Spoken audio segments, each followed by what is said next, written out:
Spearman is in for the touchdown. First career touchdown for him. We've seen a lot of drops tonight. It's changed the game. The Steelers have been dropping them left and right. And the pass to the end zone is caught for a touchdown.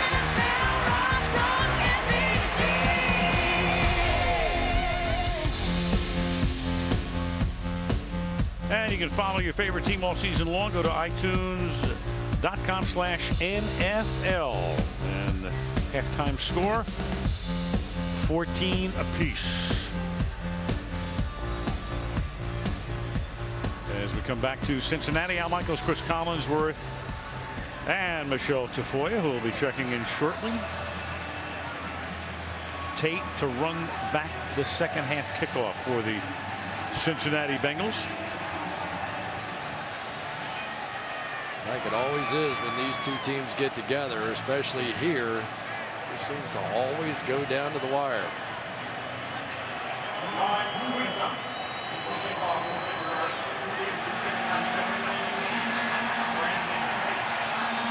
Sean Sweezum will kick it away on this perfect weather night. Temperature right now in the high 50s on the banks of the Ohio River, which could be either stadium, but we're in Cincinnati, obviously. And Brandon Tate to run it back. And Brandon Tate with a good run back. And he'll set Dalton up at the 37-yard line. And let's check in with Michelle. Well, Mike Tomlin told me at halftime, Al, they've got to stop shooting themselves in the foot. He's referring to the penalties, the drop passes, the turnovers. But he said, this is 30 minutes of football. We're still in it. We're still fighting. He felt the game changed when they stopped turning the ball over. As for Marvin Lewis, he pointed to their 80-yard scoring drive. And he said what was key in that drive was being able to run the football. We've got to continue to run the football well here in the second half. All right, thank you, Michelle. And we'll see if they start that way, because Green Ellis is their main running back. He had 10 carries for 46 yards in the opening half. They start from the 38-yard line and they fake it to him, and they begin in the air, and that is a gain of close to 10. That's Ryan Whalen, second-year man out of Stanford. Quarterback pressure tonight, Harrison and Woodley, and apart from that one pick by Woodley, pretty quiet. Yeah, James Harrison, no question, he's still battling the knee. He acknowledged that, you know, he was late getting to the surgery, thought he had an answer for it, didn't work out that way, and just coming back up to form now. From the 48-yard line on 2nd and 1, good stutter step by Green Ellis, but a flag, so what would have been a first down is now dubious. Holding. Offense, number 66. 10-yard penalty. Still second down. Well, James Harrison, if you watch football at all, you know he's been one of the great players in the league. Look at him turn the corner here and the kind of torque he could put on that left knee. And now, not quite the same. I mean, you can just see it. He wants to be able to turn the corner like that. And yes, he's going against the Bengals' best and Andrew Whitworth, but he's working his way back, and you can tell the difference. That penalty was called on Trevor Robinson. That's the first penalty of the night against Cincinnati. 2nd down and 11. And going up to the 45-yard line, that is Mohamed Sanu. Saw him in the game early. He's the guy that tricked Washington on the first play of the game back in Landover, week 3 of the season, by throwing a touchdown pass. Yeah, and they are playing a lot of different receivers in this game. Ryan Whalen, the guy that caught the pass to start this drive, is getting his opportunity. Of course, Marvin Jones would have, but he got hurt. Now Mohamed Sanu shows up in the backfield. 3rd down and 4.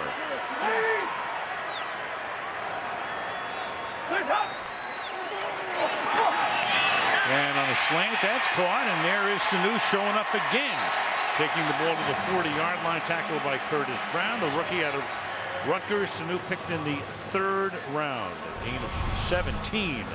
Jay Gruden saying that he felt like that Sanu would be a better game player than what he is in practice. He doesn't have exceptional speed. He doesn't have exceptional quickness.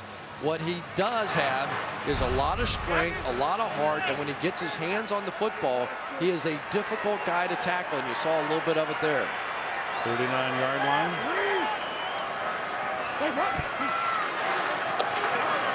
Green Ellis, referring to himself as the law firm and great nicknames. And Jarvis Green Ellis, tackled by Ryan Clark. Well, I tell you, with a lot of big guys, we've talked about Zeitler and Smith on this side, but Dennis Rowland right here, watch this block. They've been using him as a tight end, but he is getting a lot of movement as well, driving the Steelers and Lamar Woodley off the ball. 2nd and 4.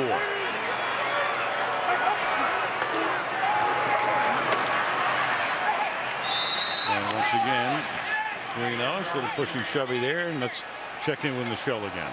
Al, Trevor Robinson is in at center because Jeff Fain right now is questionable because of a hamstring injury. We're trying to find out when that injury took place, but another wrinkle to that offensive line, Al. Yeah, well, that's Fain, a 10-year veteran, and Robinson is a rookie replacing him. And one of the things that they are concerned about is he is undersized, and up there against Casey Hampton right on his nose. Now 2 guys right on his nose. Playing center tonight, he was a guard at Notre Dame. And then Dalton throws into double coverage, and it's batted away by Keenan Lewis. Intended for A.J. Green, and that's going to make it 4th and 2. Really nice play by Keenan Lewis here. He's going to drop back underneath this throw. Play fake that way. Gresham goes across the field, so that freed up Lewis, who had to get back there in a hurry and probably saved a touchdown on that one. Just a really headsy play on the part of Lewis. So tipped away to make it a 48-yard field goal attempt by Mike Nugent to try to give Cincinnati the lead. And Nugent's kick is good to put the Bengals back on top again after the opening drive of the second half. Good one. Next week we'll be in Denver, and that means Peyton Manning and Drew Brees, who had another fabulous day today in the Saints win. Football night starts at 7 Eastern time, so Brees will try to throw a touchdown pass in the 50th consecutive game. We saw him break the record a couple of weeks ago against San Diego, and Manning, of course, leading that tremendous comeback from down 24-0 against San Diego, and Denver comes off its bye week. Brees, Manning, Saints, Broncos next Sunday night. I think the Saints can work their way back into this thing. That's a big game for him next week, because you're going to get Joe Vitt in as the coach for the rest of the year. Remember, he had been suspended for 6 games. Peyton out for the whole year. Sean Payton. Good matchup. Looking forward to that one. 2-yard line. Chris Rainey to run it back. And Rainey to the outside. Another good run back for Rainey up to the 39-yard line. Well, tonight, one of the unsung heroes has been that guy, Willie Colon, the former right tackle, moving over to left guard, learning how to play a little power football, Steelers style, and whether he's pulling or just staying on his blocks. You know how hard that is to maintain a block against a guy like Domata Peko inside, and then watch him finish this one. Play is over when I say it's over. He's just kind of, I mean, yeah, that's kind of when the Steelers started turning it around. They started running the football behind Willie Colon. Try that Colon on. Ball is at the 39-yard line. First down.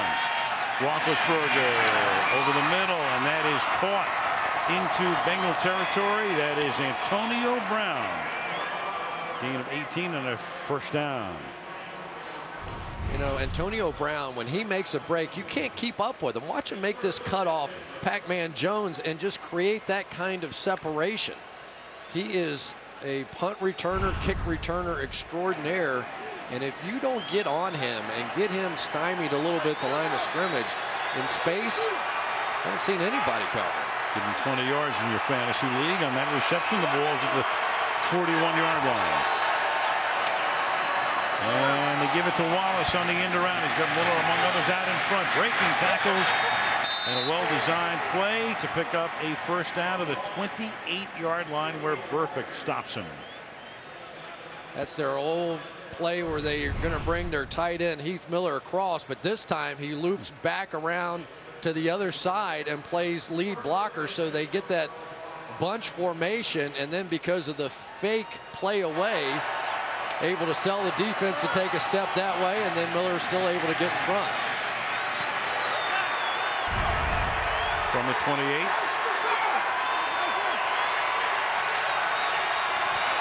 First Steeler drive of the second half. And Ben will go down. And that pass rush finally gets to him, and that's Geno Atkins picking up sack number 7. Well, I told you he was a 500-pound bench presser. This time he's going to bench press one of the strongest guys on the Steelers, and Willie Colon. Look at that. Oh, my gosh. I mean, Willie Colon just buried Burfict on the play we showed you earlier, but even with a hand to the face, no match for Mighty Might Geno Atkins. That is some play. Right through the face mask, right through Colon, and a sack worth 8 yards to make it 2nd and 18. Swing it to the outside, and Wallace gets a block, and then he finally is forced out of bounds at the 25-yard line. Again, it's Heath Miller helping to spring him.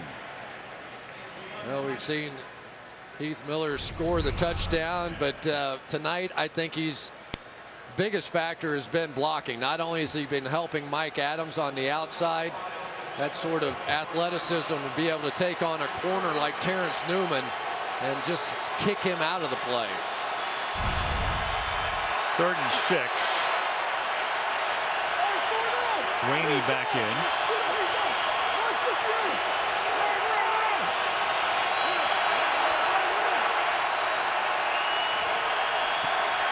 Here comes a corner blitz, and Ben just does get it away, and it's incomplete because you had Pac-Man Jones coming in uncontested. 4th down. You saw the safety start to shuffle over, so that's the tip. Here he comes. Pretty well timed. As Ben looks away, Pac-Man starts sliding down. Forces the quick throw.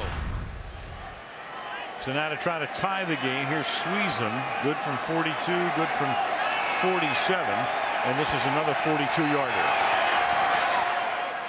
And each team with a field goal on its first possession of the 3rd quarter. 8:17 left in the 3rd, 17 apiece. Looking forward to that one. That'll be good. Only the way Rapp and Roberto can get it out of people, huh? Actually, we can talk a little baseball. He loves that. At the goal line, Brandon Tate. And Tate to the 40-yard line. The former New England Patriot setting his team up with a good run back with 8:10 to go in the 3rd and a tie game in Cincinnati.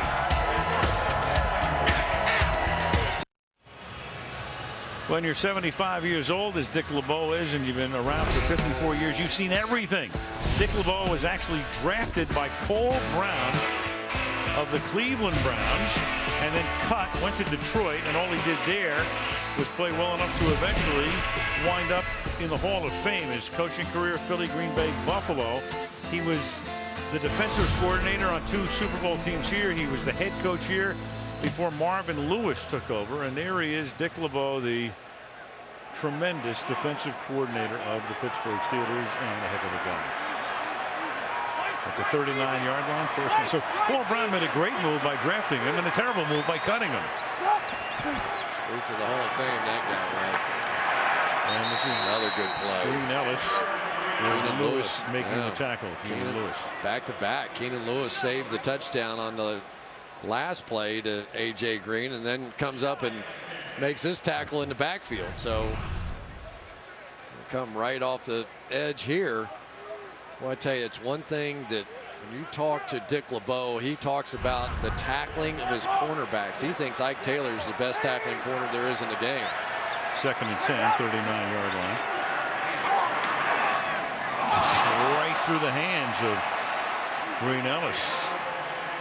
You know, one of the things I found really interesting, we were talking with Jay Gruden, he said, you know, sometimes Andy Dalton doesn't hold the ball long enough. And, you know, you and I have been doing this a while. I don't think I've ever heard that. I don't think I've ever heard an offensive coordinator say that. And what he meant was he gets the ball out of his hand so quickly. Sometimes he doesn't let the play develop down the field. So some of our shot plays never get a chance. Certainly got it out too quickly on the pass that went off the helmet and was intercepted in the first half.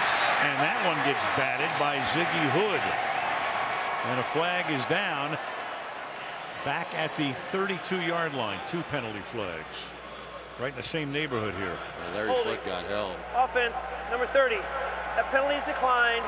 Brings up 4th down. That's Pierman. It's going to be 4th down and 10. Yeah, I don't think Pierman saw Larry Foote until it was too late coming right here. He almost had to tackle him, wrapped him up and got him down. James Harrison got pretty close on that one too.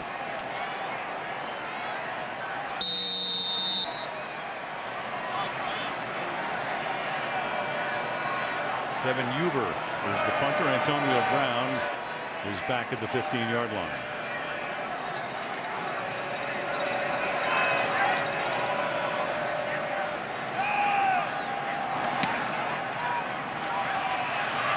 And Brown will signal for the fair catch. There's a flag down, and then he gets touched at the 11-yard line. Meanwhile, you got a flag down back at the 33-yard line. Wow, I'm surprised there wasn't a flag on the tail end of that play. He got more than touched. It was a very quick fair catch signal by Brown. Well, I think their officials might have one more discussion on this one. Well, you've got the flag back down at the 34-yard line of Cincinnati. Blakeman will confer, and then it was a very fast fair catch signal made by Brown.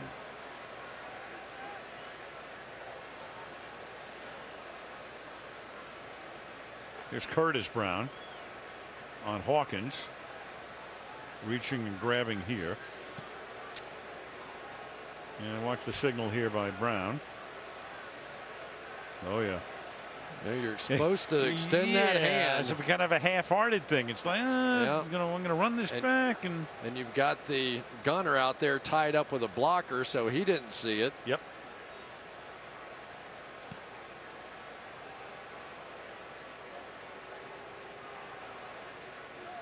There are fouls against both teams on the play.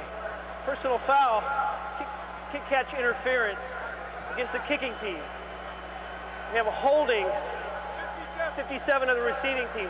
Those penalties will offset. We'll replay 4th down.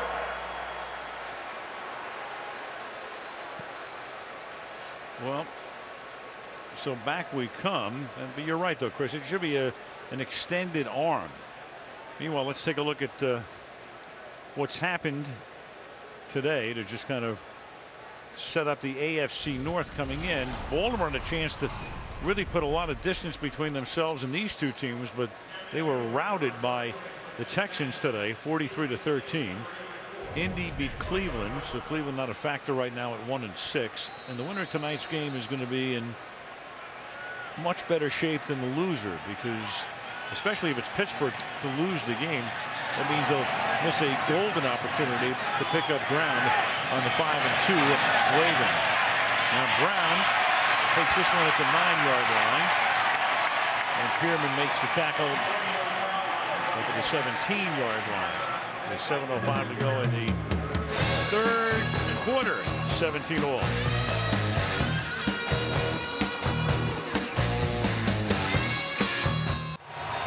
Again, the key offensive guys who are out tonight: the Pro Bowl center Pouncey, Mendenhall, who had knee surgery in the offseason, now has an Achilles issue, and Redmond, who's the second running back, is hurt. So Jonathan Dwyer has seen a lot of the action tonight in the backfield and has done a decent job. And they give it to him, and he gets taken down. And speaking of the backs, Aaron Batch, another of the backs. Look, you don't want to mess around with schools. That's the one thing I've learned in this business. So I think before I said he went to Texas A&M, when he went to Texas Tech. There he is. There's There's back. Of course, when he dropped that touchdown pass, Lubbock probably said you can give him back to College Station. But you don't want to mess. You don't want to ever trend on Twitter, right? Unless you've won the lottery. Never, ever. God forbid. There is Barron. We've cleaned that up. All's good in Texas. 2nd down and 12 at the 15-yard line. And to the outside to Wallace. And Wallace up to the 19. He's tackled there by Dunlap. I'll tell you what, Al, Carlos Dunlap is a guy that I watched right over here play in college. And when the Bengals drafted him, I said, oh, no. I thought he was lazy. I didn't think he played hard enough. Lately, whatever Mike Zimmer and this defensive staff have done, he has been flying around the field. He's a different guy than what he was in college. 2 straight plays. 3rd down and 8.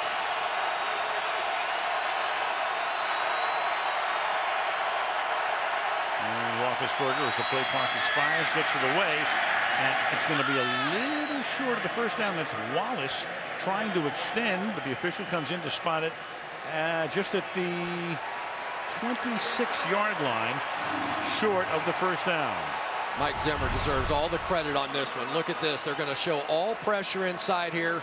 So it's going to force Ben to throw this hot. It was 3rd and 8. Just make a tackle short of the 1st down. Exactly what they did. Nate Clements came up. Send out the punter. This will be the first Pittsburgh punt of the night.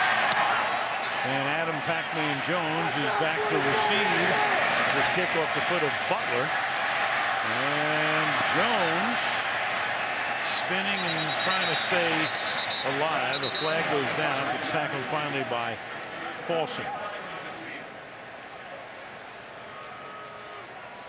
And a flag down on the run back portion.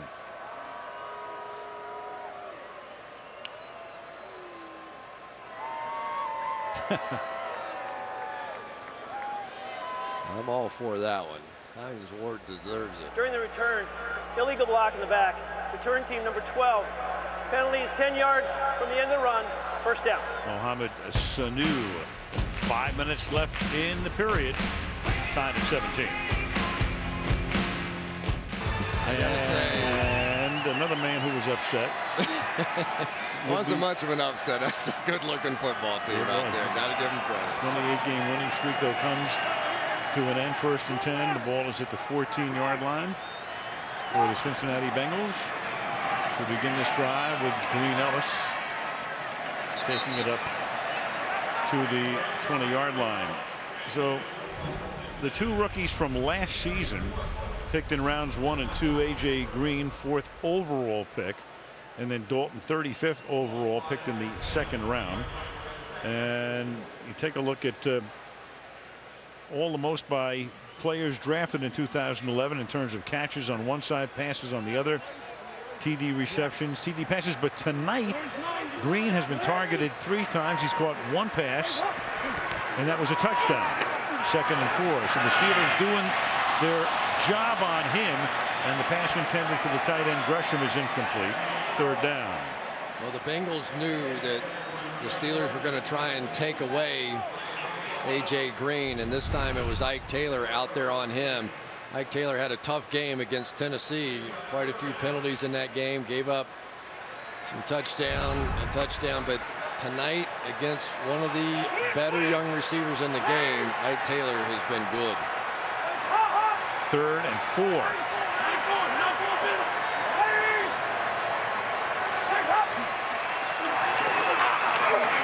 Green can barely get off the line of scrimmage that time. The pressure put on him and the pressure put on Dalton by Woodley.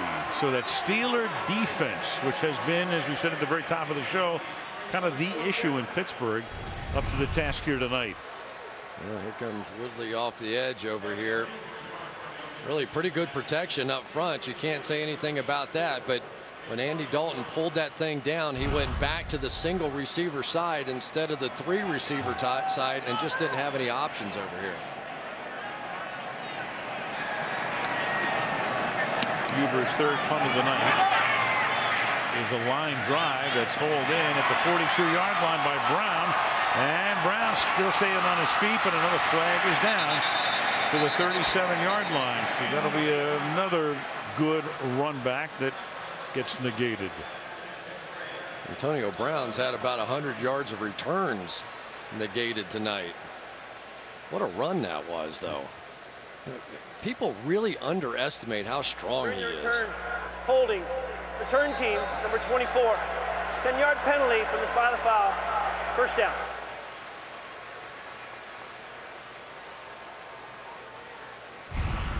Well, one guy tonight that has had a very good night, I'm not even going to show you the touchdown, but as a blocker, Heath Miller has been asked to help Mike Adams inside, at times block defensive ends by himself, at times in pass protection, picking up Leon Hall there, and at times on these quick screens to the wide receivers.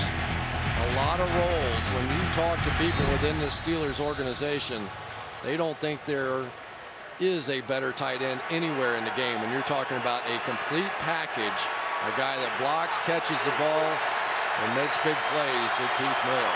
Doing it for 8 years, the #1 pick out of Virginia back in 2005. And running right into Burfict is Rainey. So rookie on rookie right there to stop him in his tracks. Well, that was some play by Vontaze Burfict. And here's a guy that, coming out of college, they were putting together all kinds of big campaigns. As a freshman, he had a huge year, and they're going to get him All-American status, and he started gaining weight, and I don't know, wasn't as good, and all of a sudden he went undrafted, and Marvin Lewis went out and saw him and fell in love and said, I want him. I don't care what anybody says. Had a terrible combine and failed the drug test as well. Apart from that, nothing much. It's Miller that's taken down by Burfict again. Yeah, he was talking about when he went out on his pro day and said, I flew all the way out there and I wanted him to run a 40-yard dash, and he refused to do it. And Marvin Lewis said, I dog cussed him. I was all over him. What are you talking about? You're not going to run for me. And Burfict sent him a letter and asked for his phone number and said, you know, please just give me a chance. And then when he went undrafted, Marvin Lewis did. And it worked out for everybody. And here he is, a starter and making an impact. And it's 3rd and 8. Lewis trying to get the crowd into it. 4-man rush. Roethlisberger over the middle, and that's caught by Brown, who spins around and takes the ball to the 49-yard line. Antonio Brown tackled finally by Newman. First down, Steelers. It's kind of interesting. That time they didn't blitz on a 3rd and 8, just a 4-man rush. And Ben, when he gets that kind of time, just too much. Nice job by Max Starks on the outside. An aggressive move out there to the block. That was probably supposed to be a quicker throw, but nobody got there with the pressure. 2 minutes left in the quarter.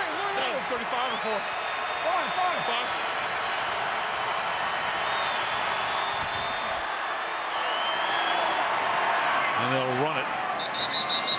And they'll run it for a couple of yards. Rainey. Coming into the game, Pittsburgh has been a passing team. 62-38 has been the pass run ratio. And tonight it's about 2-to-1 passes to rushes. And Todd Haley, who's changed things around, and his priorities were to keep Ben off the ground, to throw shorter passes, time of possession. 2nd and 8. And Wallace makes the catch, but he gets hit right away by Hall. Time they brought Reggie Nelson down on a safety blitz and forced Ben to throw it hot. Leon Hall just came up and made the tackle and created another 3rd and long. They are doing a good job. Bengals really did not want Ben holding the ball and just sitting back there. They did not blitz the last time. They were successful before. I'll bet you they bring pressure on this one. Those of you who picked this up from baseball, where the Giants send it to a 7th game against the Cardinals, you joined us at the right time. The game is tied. We have a half minute to go in the quarter. It's 3rd down and 6 for Pittsburgh. And a timeout is taken here. I'm not sure Marvin doesn't think that this last catch wasn't a catch. Let's see.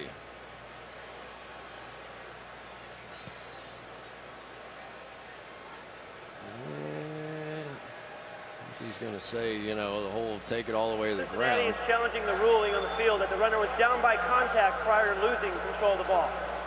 It's an interesting challenge in as much as it was a 2-yard gain. It's still going to be 3rd down and 6. Yeah, he had control, knee down. Right. If you win the challenge, it's going to be 3rd down and 8. Is that worth challenging? You know what I think happened there? See how he rolls up on his back? I'm not sure they thought that this thing his knee ever touched down.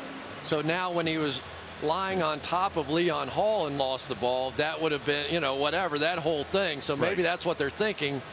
Didn't see that knee down, and at that point, plays over, so it's going to cost the Bengals a timeout. Well, the issue is, as I say, even if you win the challenge, it's 2 yards. So it's 3rd and 6 instead of 3rd and 8. The downside, of course, is that in a 17-all game with a little more than 50 minutes to play, it could cost you that timeout, which could be very precious at the end of the game. Unless he thought it was a fumble. Right. You know, which is probably why he's challenging there. But I think the play will stand.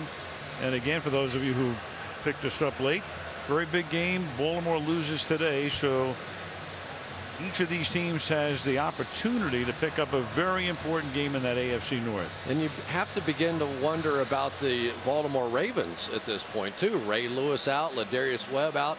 They did not play well today. Terrell Suggs came back, had a sack, made a couple of nice plays in there. But I'm sure that these two teams watched that game today and probably are thinking this division is still very much in play. Well, if Pittsburgh loses, then they're 2-4. This is their first division game. So they'll miss an opportunity to pick up a game on Baltimore. Cincinnati would be 3-4 and 3 losses in a row. Here's Blakeman's call.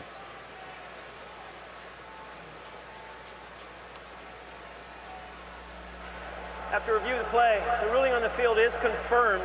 The runner's right knee was down. It will remain Pittsburgh's ball. Cincinnati will be charged with their first timeout. So it costs you a timeout. It also costs you a challenge. And they're down to 1 challenge.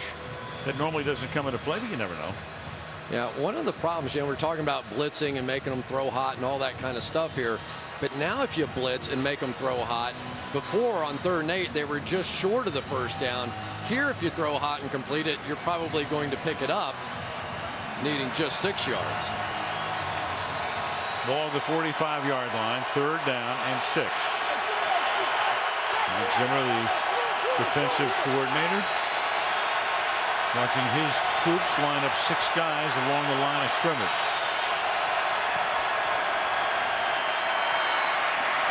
And they bring 5. And Roethlisberger throws, and he hits Sanders. And Sanders takes the ball to the 13-yard line.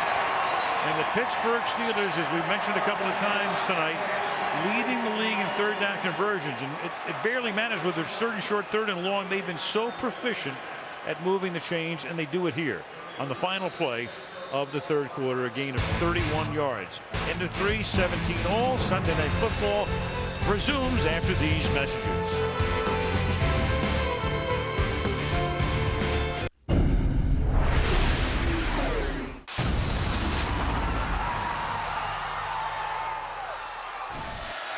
Power run, Lacey into the secondary, breaks a tackle. 1 man to beat.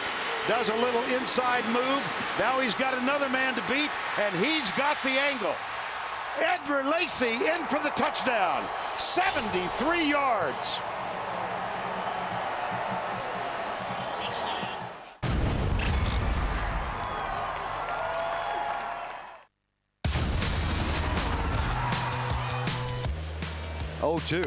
And a slow chopper out to second. Tagging and throwing to first for the double play is Kipnis. Up front, it's a beauty. Carpenter to first. What a play by Matt Carpenter. And Pavano is a bouncer. Great stop at 3rd by Plouffe. Comes up firing. What a terrific play by Trevor Plouffe. Down to 3rd. Machado's got it. Another great play by Manny Machado. He's been playing so well.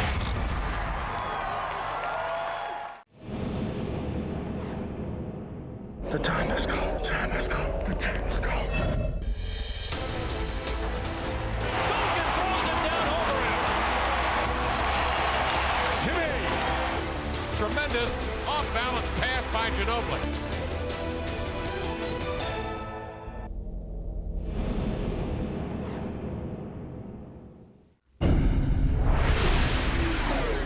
Sunday Night Football, Week 7 of the NFL season. Game tied at 17. Roethlisberger has just completed a 3rd and 6 for a 31-yard gain to Sanders to set up, as we start the final quarter, a first down at the 14-yard line. Running back is Rainey.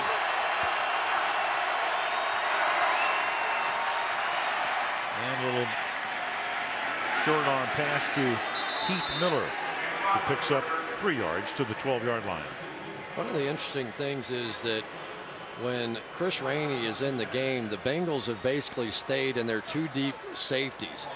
When they flip that around and Jonathan Dwyer comes in the game, they're more likely to start bringing safeties down out of the middle. So they're basically playing Chris Rainey as a pass player. You see the 2 safeties back in the middle of the field, almost daring them to run with Chris Rainey. Ball spotted at the 11 on 2nd and 7. Here goes Rainey through the middle. Rainey into the end zone for a Steeler touchdown. Maybe they shouldn't have dared him.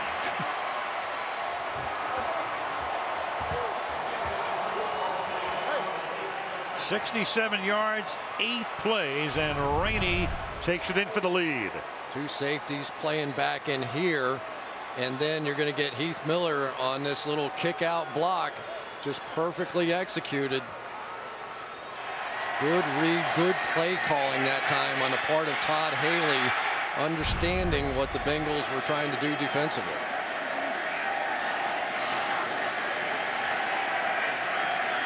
Squeeze him for the extra point. They check it upstairs just to make sure he gets in. It's confirmed.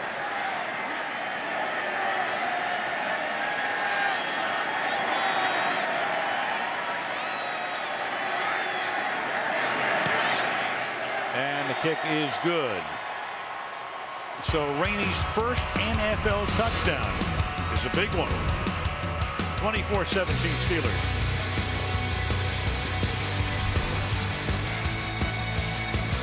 A lot of sharks in the shark tunnel, but the most popular attraction is the Penguin Palooza. Over 50 penguins. Did you know that? I did. I've been in there before. The Freedom Center, a lot of great things going on in downtown Cincinnati. And across the river as well. Not so much on the time of possession, though, for the Bengals fans. The Steelers completely dominating play now, and the Bengals 2 straight 3 and outs. To the 25-yard line. Pierman on the run back. Andy Dalton, we talked about it earlier, but these quick throws, that's his style from his days back in college. He's not going to allow that pass rush to develop. But from a secondary standpoint, you also understand that. The Bengals, though, have been one of the best big play passing teams in the league, and I can't remember them really taking a shot in this game. 6 touchdowns this year, over 40 yards to 5 different receivers, and thus far, they haven't even really tried. From the 24, will they do it on this series? Start with Green Ellis. To the 28, let's go to Michelle. Well, Al, Will Allen, who started in place of Troy Polamalu, has a right ankle injury. He's questionable. Ryan Mundy's been getting most of the snaps. Will Allen on the sideline just holding his helmet, but he hasn't been in for a while. Mundy is a guy who fills in, Michelle, for a lot of guys. Remember Ryan Clark, because of his sickle cell trait, couldn't play in the opener at Denver. Now you got Polamalu out. So Mundy filling a lot of spots when necessary in that secondary. 2nd down and 6. To the outside goes the pass.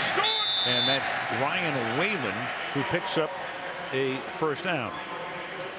With or without you, we'll take a look at with or without Troy Polamalu. 28-9 since 09 when he's in there. 7-9 without him. That's a difference maker.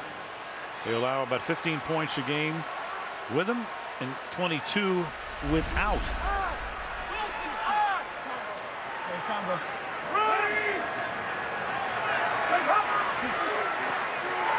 From the 35, and the inside handoff goes to Green Ellis to the 39-yard line. There's Troy Polamalu, and he's the X factor. You know, he's the guy that he can line up on the right side and end up in coverage on the left side, and he's the one, especially for young quarterbacks, that just drive them crazy. And right now what you're seeing out of the Steelers is on the backside of some of these formations, they're allowing Keenan Lewis to go one-on-one so they can help to the other side against A.J. Green. There it is. And there it is right there, and the pass incomplete as Ryan Whalen couldn't hold on, and Keenan Lewis is right there to break it up, 3rd and 6. And A.J. Green on the other side is getting plenty of attention, and for the most part the safeties have been rolling over that way, and so somebody on the backside, and that's really, I think, one of the weaknesses now for the Bengals is they have to find a playmaker away from A.J. Green because they're not showing the kind of respect to that other receiver that they should. 3rd and 6. This time 8 back in coverage, and the pass not even close. Nothing but white shirts are there, and somebody missed something. Yeah, Whalen broke to the outside, and Andy Dalton thought that he was going to break to the inside, and they're lucky that one wasn't picked. The big guy, Brett Kiesel, here inside is going to be the reason that Dalton had to get rid of that one quicker than he wanted to. That's Trevor Robinson he's working against. But the miscommunication on the outside, that one could have been big. And Huber's punt. This time he angles it, and it just does go into the end zone.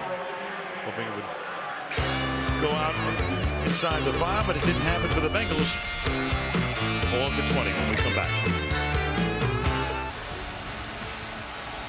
Paul Brown Stadium on this Sunday night.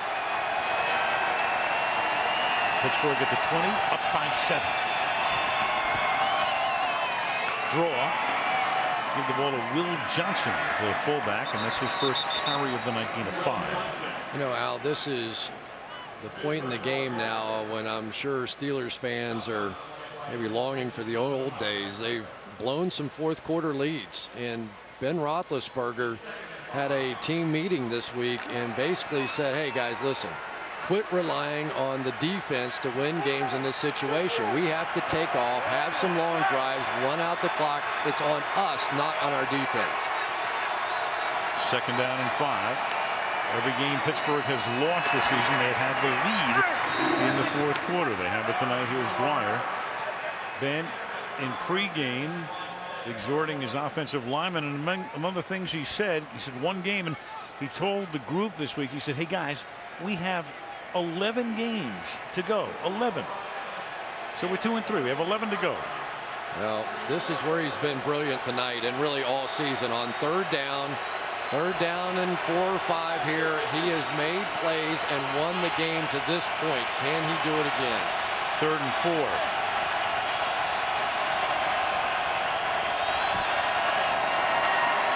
And this is Dwyer, and Dwyer busts one out to the 41-yard line. And the Pittsburgh Steelers, with running backs 3, 4, and 5 on the depth chart, have done a nice job. That's 112 yards on the ground for Pittsburgh tonight. Gain of 15 here. Willie Colon coming on the power, took on Burfict again and was able to get him. But again, the Bengals on 3rd down with those 2 deep safeties, and that's patience by Todd Haley, the offensive coordinator, because 3rd and 5, Ben's been red hot all night long. He comes back and runs the football, and that's what they haven't been able to do in prior games. And that graphic says it all. Next to last in the league in rushing. And now tonight, 112 yards, far more than their average. Dwyer will pick up about 3 more to the 45-yard line. And there's no mystery to what they're doing now. They're just going power. The only difference is they put Will Johnson, the fullback, in there. So Willie Colon's going to pull around, and now they're going to have Will Johnson in there as well, and just go old school. Old school, the way Bill Parcells used to go. Time of possession, and of course Haley was on Parcells' staff in Dallas in the middle of the last decade. 2nd down and 6.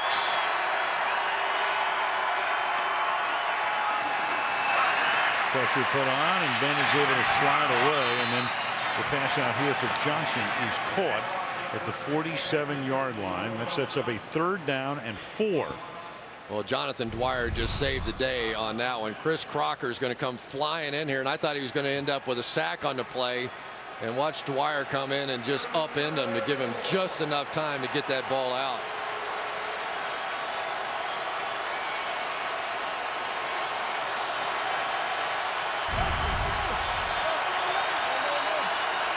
Nine minutes left, 3rd and 4.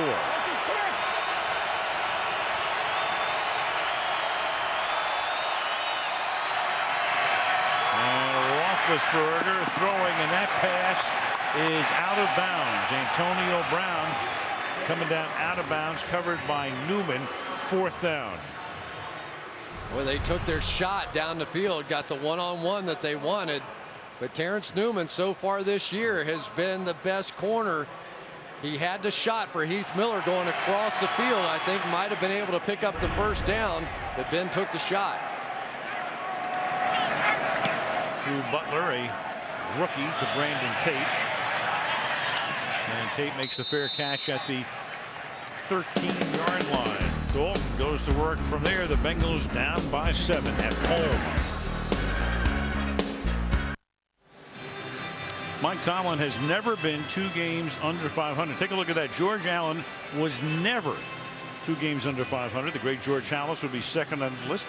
John Gruden went 89 games before he went 2 games under. And for Tomlin, if they win tonight, that'll be 86. George Allen, 5 years with the Rams, 7 with the Redskins, never 2 games under 500, never had a losing season. Pretty good list. On the 14 now. Here's Dalton on play action. That buys him some time initially, but the secondary does its work again, and that Pittsburgh defense has been doing a good job all night long.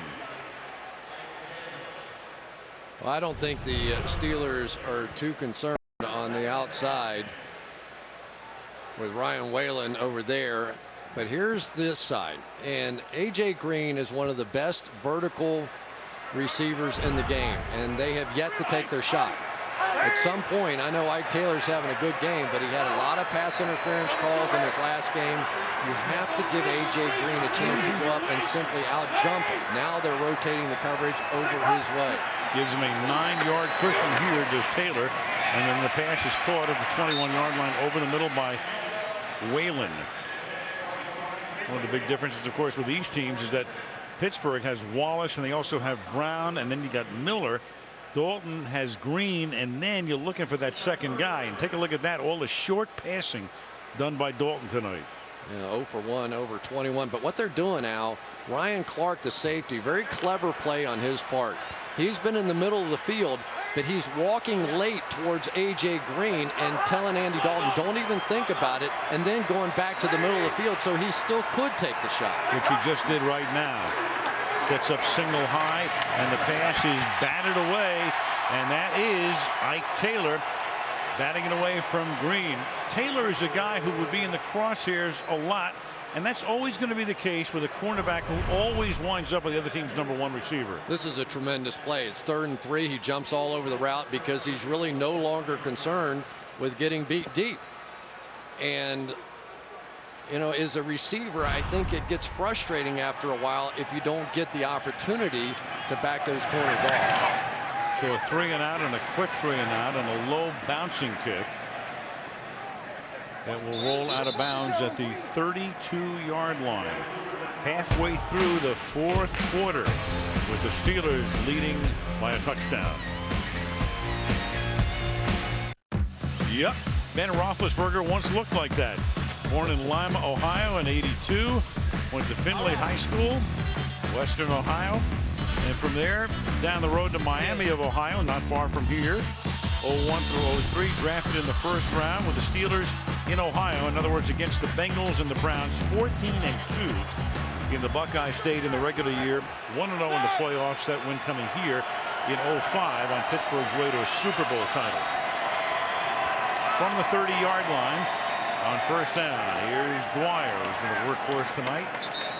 Picks up a couple of yards. You know, one of the things we have not talked about very much is what Dick LeBeau's defense has done since early in this ball game. Of course, they had the sack fumble in the short field for one of the touchdowns, but they have really shut down this Bengals offense in the second half and allowed the Steelers in the time of possession to really take hold. Talking to him earlier this week, he said adjustments are my favorite part of the game. You go in with plan A. If it's not working, go to B, go to C. Well, B seems like it's working pretty well right now. Pittsburgh's gained 343 yards, and the Bengals have been held to 185. And Roethlisberger throws, and that's Miller. And with a Heath chant, he goes to the 36-yard line. Heath Miller, another big play, 30 yards. One of the problems when you get that running game going as a linebacker, sometimes it's hard to not watch the back, and then the next thing you know, there goes Heath Miller right by you for a big play. 6 grabs tonight for the tight end. Brown and Wallace each have 7 catches. Roethlisberger 26 out of 34. And that pass has been thrown behind Wallace. 2nd and 10. That was completely messed up. I don't know. Mike Wallace had no idea. He was sort of walking off the ball, and Dean said, well, I'm not holding it. Well, for Mike Zimmer, he has to come up with something here. A field goal is huge, so you're right on the border of field goal range here. So you may be thinking blitz, you may be thinking something to try and make sure they don't get this next 3 or 4 yards and a big play the other way. Petco trying to get the crowd into it. Meanwhile, Pittsburgh's going to take a timeout. The play clock was all the way down. So timeout for the Steelers. Each team now has 2 remaining.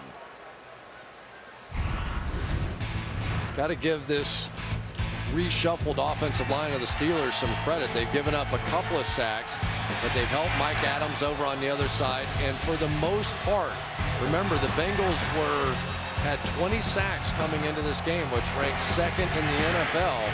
For the most part, the Steelers offensive line with Doug Legursky replacing Marquise Pouncey and Mike Adams replacing Marcus Gilbert has gotten the job done. Well, the big questions for Pittsburgh coming in. What about the defense and what about the offensive line? And they've come up aces to this point on both counts. And the running game too. And this running game has been surprisingly good as well with Rashard Mendenhall and Isaac Redman. Their first 2 backs out. It's been Jonathan Dwyer and Chris Rainey. Kind of a 1-2 punch.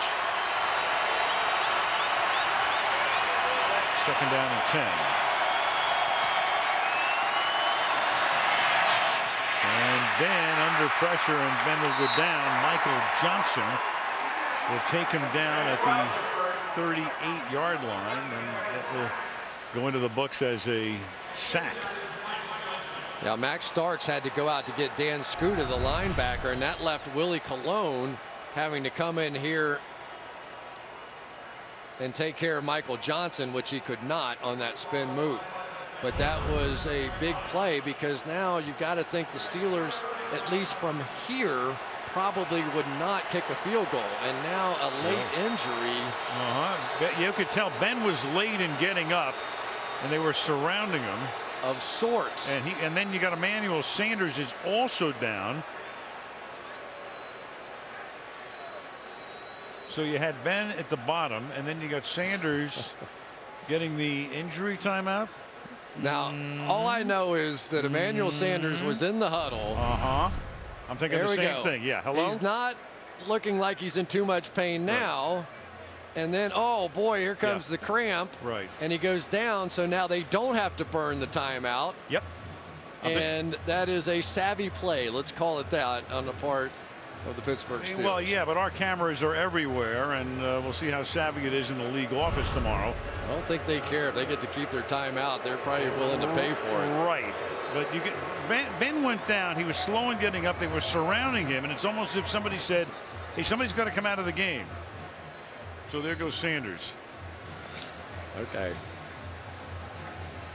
Don't know. Maybe he was. Could be, yeah. You don't know. Either that or he'll be in Hollywood at the end of February. Getting a supporting actor statue. 3rd and 11. So they don't have to burn a timeout. The ball at the 37-yard line. They got 4 receivers to the left and 1 to the right. And of course you go to the right in that situation, that's another drop. Almost always you go to that sole guy, and that's Wallace, and that's another drop. And it will be 4th down. Here comes Sanders. He's fine. Stunning. There we go. 4 guys over here. All the coverage comes this way. You end up one-on-one with the backside with Mike Wallace, who unfortunately for him has had a tough night catching the football. Are they going to hard count this and then punt, or really go for this one? And Roethlisberger can't punt. He's punted before, and he will again. And so Ben does the job. He sends Cincinnati back to its own 11-yard line in a play that he's used a number of times through his career, with 5.5 to go in the 4th quarter. Man, I'm sure glad Sanders is okay. Yeah, it's a miracle. It's a great game, isn't it? It's fabulous. Yeah, goes back and forth. And so here we go. The Bengals defense held up. They were right on the brink of field goal range, made a couple of big plays, and so far this Bengals offense has done next to nothing the second half. It's now or never at this point. Bengals 2 timeouts as we head toward the finish. The ball at the 11-yard line. And now they're double covering A.J. Green. Starting the ground with Green Ellis. Up to the 13-yard line. Lamar Woodley making the tackle. 2nd down and long. Ryan Monday that time was about 25 yards deep, straight over the top of Ike Taylor. They were not going to allow A.J. Green. Here he is way back here in double coverage here. They're not going to give them that deep shot that was available on the last series. Now Green, after starting to the left, lines up wide right, and Taylor will mirror him. They'll run it again, and the crowd will hate this. Well, the Pittsburgh fans will love it. That's Casey Hampton taking care of Green Ellis. So they run 2 running plays, and now they have a 3rd and 10. Yeah, and that was with the safety down. Boy, I tell you, Trevor Robinson cannot handle Casey Hampton. You know, he's a smaller center in the game because of 2 injuries at the center position, and maybe the Bengals just don't feel like that they're going to get that blocked up there. He is really struggling. Big conversion here, among other things. They're going to have to start taking their timeouts on defense if they have to punt it away. 3rd down and 10. A little more than 4 minutes to go. And Dalton throws, and almost one-handed by the receiver Green, but it's incomplete, and it will be 4th down. Well, you know, you're going to get coverage now, but this is what this guy can do. A.J. Green has the ability to go above people and make plays. He just has not been given much of an opportunity to do that so far in this evening. You watch his highlight tape, he has all kinds of plays on the resume where he makes that catch. Huber to punt. Good punt this time, bouncing at the 35 as Brown has to let it go, and down to the 31, but we have 3:57. Robinson now needs some assistance coming off for Pittsburgh. Adrian Robinson, and Peyton Manning of course had the week off and was down in Tennessee last night. I saw him on the sideline at the Alabama-Tennessee game, celebrating the 15th anniversary of their '97 squad. So there you go. Peyton refreshed and off that stirring comeback against San Diego last Monday. From the 32-yard line, Pittsburgh on 1st down. And they're going to give it to Brown. And Brown's going to cut it back, and Brown's going to get taken down by Burdick. Perfect. He's had a Vontaze Burfict, a good night again. The rookie, we've talked about him a lot, out of Arizona State, making a mark. Yeah, went undrafted out of Arizona State just like you did. Was almost drafted. Would have meant something different back in the day. Right. Oh, man. 2nd down and 10. And Ben now working the clock, milking it. Taking it all the way down. An off play action. And he throws and having to slide down, and Wallace makes the catch. So Wallace going to the ground. Bengals say no. Let's see if he got it. The ball at the 43, and of course the Bengals very interested in a possible challenge here. Well, for the moment it's a 1st down at the 43-yard line. And the crowd, as fast as they can. Right, the crowd wants Lewis to challenge. Kind of a double-edged sword there for Pittsburgh. One. Yeah, I mean, Lewis doesn't know whether to challenge or not. This is going to cost him another timeout if he loses it, and that's going to be huge.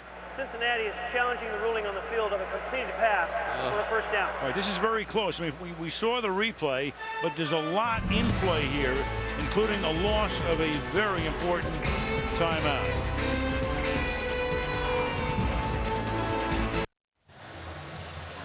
So Lewis challenges this. If the ground helps you control the ball, it can be overturned. That's the whole question right here.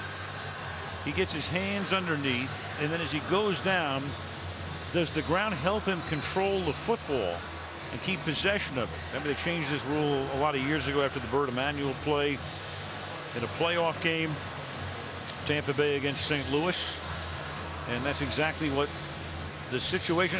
It looks like the ground to a degree helps him. Is there enough evidence there to overturn it? Well, and plus the ball rotated a little bit in his hands. I have to say, when I saw it initially, I thought it was a catch, and I still would probably watch it, the ball right on the tail, and not when it hits the ground the first time, but just a moment afterwards. Watch it rotate just a little bit right there. That's an interesting call. Yeah, very.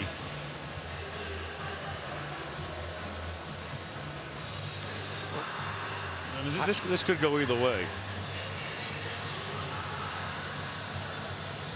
Now, if he doesn't get it again, you know, it's going to be a completion. It's going to be a 1st down. It's going to be a loss of a timeout. If nothing else, this is Lewis's 2nd challenge, so he doesn't have any more challenges, but that's not particularly relevant since there are only 40 seconds till we get to the 2-minute warning, and then there are no challenges anyway. That's a close one. I have to say, I have to go with my initial gut reaction was that he had it. If they overturn it, it brings it back to make it 3rd down and 10. Can't get any bigger than this call. Here's Blakeman. After review of the play, the ruling on the field stands. It is a reception. It'll be 1st down for Pittsburgh. Cincinnati's charged their 2nd timeout. Well, that's the double whammy right there. You lose the challenge, you lose the timeout. Pittsburgh gets a 1st down, and they can really go to work on the clock now. It's interesting the call, though, that it stands, that there wasn't enough evidence to overturn it. Right. Because it was called a catch on the field, it stands, wasn't confirmed. Right. That's one of those things where if it's called the other way and Tomlin challenges, it probably still stands. It was that close. Still have the 2-minute warning, though, and right. 1 timeout.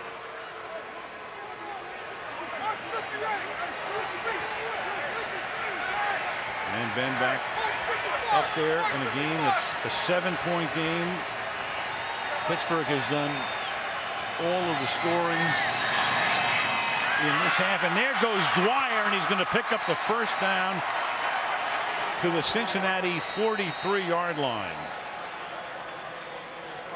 And now the Bengals will use their final timeout, and the clock will stop once more at the 2-minute warning after the next play. Domata Peko is their best run player right there. Legursky goes away. Peko has a clean shot, and just like Ben Roethlisberger told us, he looks a whole lot like Jerome Bettis, Jonathan Dwyer does. He's had a nice night. Beautiful. 14 carries, 87 yards. They were next to last in the league in rushing, and tonight they have rushed the ball for 133 yards. Well, That one tells you all you need to know. The time of possession in their favor. But this looks like the way the Pittsburgh Steelers come in here and beat the Bengals on a very regular basis. The Bengals will never be able to compete at a high level until they can someday beat the Steelers here. From the 43, Dwyer back to the line of scrimmage. Last in the league in rushing coming in today was Tennessee. A lot of that Chris Johnson unable to get on track, but he did today in Tennessee's win over Buffalo. And Johnson today with 195 yards, and so Marvin Lewis. They can't beat the him Steelers. here. No, then this will can't beat them here. This will take them to 1-9 in the regular season if they lose the game, plus that devastating playoff loss when Carson Palmer got hurt on the first play of the game along with Chris Henry at 05. 2-minute warning. Pittsburgh up by 7.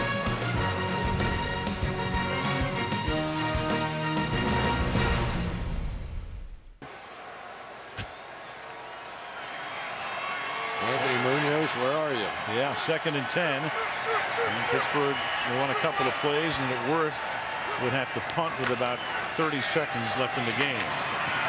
And they give it to Dwyer, and Dwyer takes the ball to the 39-yard line. You know, you have to say this is why the Pittsburgh Steelers are the Pittsburgh Steelers. They come in here, 2 offensive linemen can't play. Their 2 starting running backs can't play. Troy Polamalu not there. The first half, the Bengals are all over them at home. And quietly, they go back to their running game. Dick LeBeau makes a few changes on the defensive side, and they shut down the Bengals. And there was that killer interception in the first half. Dalton trying to hold on to the ball, winds up off the back of a helmet and into the arms of the Steelers, and this will wrap it up for good. Dwyer, he gets taken down from behind at the 9-yard line. So Dwyer, number 3 on the depth chart, but number 1 in the hearts of Steeler fans tonight. 17 carries, 122 yards, 32 on that one. Watch Doug Legursky. Here's a guy playing basically in place of maybe the best center in the game in Marquise Pouncey, and he's been terrific. Willie Colon comes down, helps on the double team. They run right up the gut. Everybody in the house knows that you're going to run the football, and the Pittsburgh Steelers can still run it. And now a little victory formation, and well deserved. They played a great game. Kneel down will end it. Steelers rushed for 167 yards tonight. They outgained them 431 to 185. The time of possession almost 37 minutes. And they win 1 on the road, and that's their first division game of the season. So 1-0 in the AFC North. And they can start looking up at the Baltimore Ravens, but feeling a whole lot better about things after the events of this Sunday. And they go home next week to take on the Washington Redskins. Cincinnati will have a bye week and then face Denver. 24-17, Pittsburgh wins it in Cincinnati. Wendy's postgame coming right up. ESPN America. American for sports. Patrick Peterson made the start of his NFL career seem easy. 7.5 to go in the 4th, tied at 21. Peterson has it at the 10, runs right, 15, 20, 25, 30, rookie 35, 40, midfield, goodbye! Patrick Peterson! Touchdown, Cardinals win! To the house! Once that first one came, my expectations for myself went through the roof. I was like, okay, I got the first one out of the way week 1. I want to do something special, and that's try to run back a punt return each and every time I get my hands on the ball. Peterson set high goals for himself his rookie year, and he didn't disappoint. He was voted to the Pro Bowl and became the first player in NFL history with 4 punt returns.